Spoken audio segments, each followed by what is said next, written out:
A doação de órgãos é uma decisão soberana da família do doador.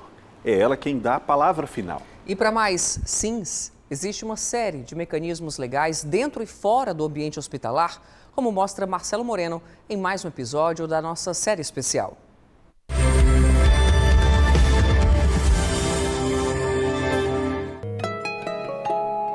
Após anos de consumo excessivo de álcool, Paulo percebeu que algo não ia bem com a saúde. Ele decidiu então ir ao médico e fazer exames. Foi quando recebeu o diagnóstico de cirrose hepática. Com o fígado comprometido, o estado era grave. Por isso, o transplante foi indicado. Chegou uma hora que ele constatou que não havia mais condição de tratamento. Eu fazia a medicação que ele passava, que não pode ser muito tratamento, porque o remédio qualquer que seja já prejudica a função hepática. E ele me encaminhou para o cirurgião. Uma vez na lista, não durou muito para que Paulo realizasse o transplante. Foram apenas 10 dias de espera, devido à gravidade do quadro clínico. 2 anos depois de receber o novo fígado, o aposentado tem uma vida normal e tranquila, sem deixar de lado o hobby por carros antigos. Para que vidas sejam transformadas a partir da doação de órgãos e tecidos, existe por trás um conjunto de práticas éticas e jurídicas que define os parâmetros para a realização do procedimento. A garantia de um processo equânime e justo também passa pela superação de desafios.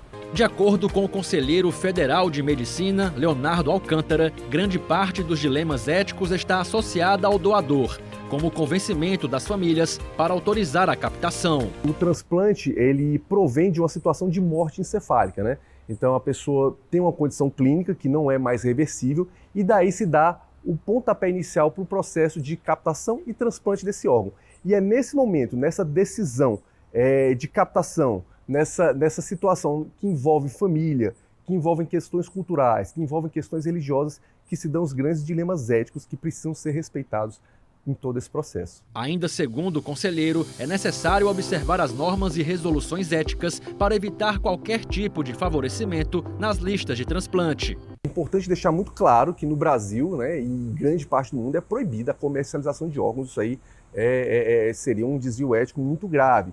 Mas fora essa questão maior, a gente tem, por exemplo, um médico que vai dar o diagnóstico de morte encefálica, critérios esses que já estão muito bem definidos, são critérios técnicos, mas que causam ainda muitas dúvidas à população. Ele não pode ser o mesmo médico que participou desse processo do diagnóstico da morte encefálica, ele participar do processo lá do transplante, né, da doação do órgão. Então isso é feito também por equipes distintas, exatamente para que não haja esse conflito, né? Nos hospitais, a Comissão Intra-Hospitalar de Doação de Órgãos e Tecidos para Transplantes é a responsável por acolher familiares de pacientes com morte encefálica. De forma humanizada e apoiada em critérios éticos, o objetivo é convencer parentes sobre a importância da doação, bem como autorizá-la. O papel da comissão aqui no hospital é justamente dar um suporte, fazer o diagnóstico e dar um suporte para a família durante todo o processo. A gente esclarece todas as dúvidas, como é que vai acontecer a captação dos órgãos, como é que o corpo vai ser entregue à família, sem nenhum prejuízo, e dá todo o suporte necessário para essa família, nesse momento que é um momento extremamente doloroso. No aspecto legal, o advogado da Comissão de Direito Médico e à Saúde da OAB Ceará, Leonardo Aprígio, destaca a política nacional de conscientização e incentiva a doação de órgãos e tecidos, como mecanismo para evitar entraves jurídicos. É evidentemente que o último